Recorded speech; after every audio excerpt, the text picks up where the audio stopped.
In the Woiwurrung language, WILAM BIIK means home country. And in this exhibition, we'll be learning about the unsevered connection between 10 artists of the Southeast Australian region. This exhibition really prompts you to think about how we see country, how we listen to country, and how we connect to country. Having an exhibition up on this significant part of Wurundjeri country was really important for me to honour the ancestors of this place first. So in the first section of the exhibition, you'll experience a metaphoric welcome to country. In this space we have 5 beautiful William Bragg paintings and a drawing by Timothy Corkanoon. These were all done up here in this region, so that's really significant. And there's ancestor tools and adornments which were created in the southeast of Australia, but most of them were created also up here, whether on Corranderk Mission or were found nearby.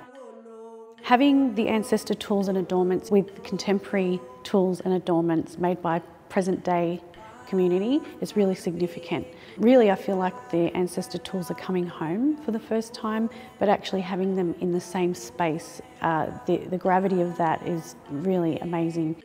By embedding these cultural values, every visitor who comes through will know that there's been great care in putting this show together and that you're welcome on Wurundjeri country. William Bragg's paintings display a very important part of our culture, and that's ceremony. So we have his depiction of traditional ceremony and traditional ways, but we also have the current ceremonial practices by the Jiri Jiri dance group. We also have Auntie Kim Wandin, a Wurundjeri elder who does weaving practices and continues this for the next generation.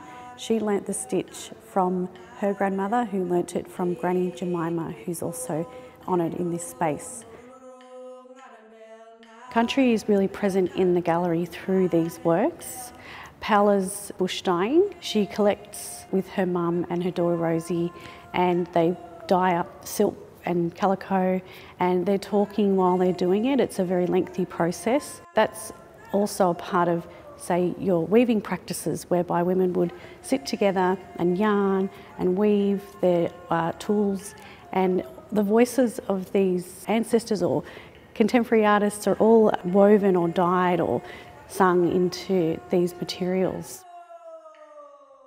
Kent's work is really fascinating in Barkindji Blue Skies, and with this particular one he's expanded on that body of work, which is ancestral connections. You're taken to Barkindji country. It's about community and about a gathering of family. And then you have the corellas, which represent the cosmos and the star story, but also in Barkindji Blue Skies, these corellas, within 5 minutes of them landing on a big telecommunications tower, Kent captured these images. It's quite significant to see these totems, if you like, or spirit protectors adapting to a new world through these giant metal towers. Stephen Rahl's work really links us to that story of deep time. So of the earth, Stephen went out and photographed boulders on his ancestral country, Tanarong country, and he chose an image that really spoke to him, and then created an installation of a vibration which represents the land movement and that old geological history of that country. Deanne's beautiful depictions of birds and animals and also women and ceremony within the paintings are they really take you to a time of gatherings, of honouring certain values. So each spirit protector would have a different kind of personality or a different value connected to it, and this really encompasses a large range of cultural knowledge within these paintings. Intergenerational learning is extremely important for, I think, most First Nations artists, but particularly the artists in this exhibition. You can really see the transgenerational influences and the honouring of the people that have walked before us. Letty Nichols, who's represented in Glenda's space, her feather flowers, which are a really beautiful practice that many mobs have taken on over time, and Glenda kept that practice going in a contemporary way, so it's so nice to place them side by side, showing that story of 2 generations. Since invasion and colonisation, our mobs have seen great change to their communities and to their home country.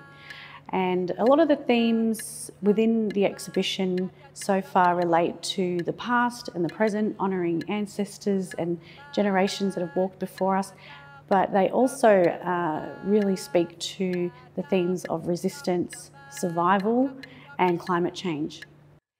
For her new commission, Glenda has created for the very first time a dragnet. Adorned on the dragnet is a native river mussel, which is really beautiful, and I love that we have native river mussels and they're represented in this space.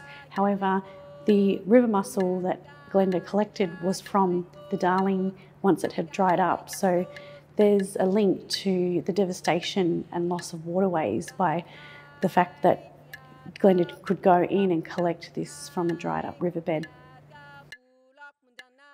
In the southeast Australian region, we have a superfood known as murnong, or the yam daisy. So it's a root vegetable or a root food source which is grown under the ground, and it provided incredible nutrients for the clans around the area.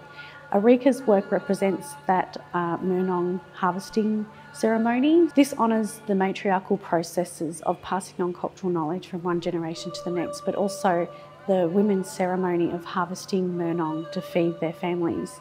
In the space there are two large-scale digging sticks which represent the staunch matriarchal sharing and ways of teaching.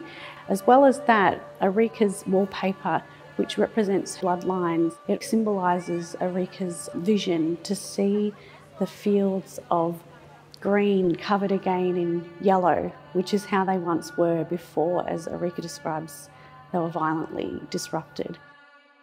Rhiannon's paintings are a really strong depiction of this historic harm to country and to the bodies of our ancestors.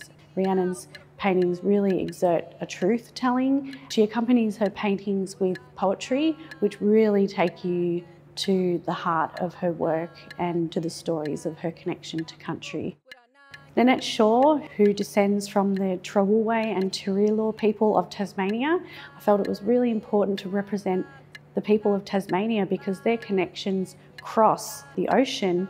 This story is really significant because it represents the under-ocean country, and these are the forests of the ocean, the giant kelp forests which are in great decline and have been for some time. Nanette and her community, they have been resisting for a long time through the creation of these water carriers made out of kelp. What I really hope people can take away from this exhibition is that this is your home as well, and we hope that you can see it through our eyes and connect with it as we do and listen to it. There's a lot of deep knowledge and beautiful stories around caring for country and ways that you can embed these values into your daily life.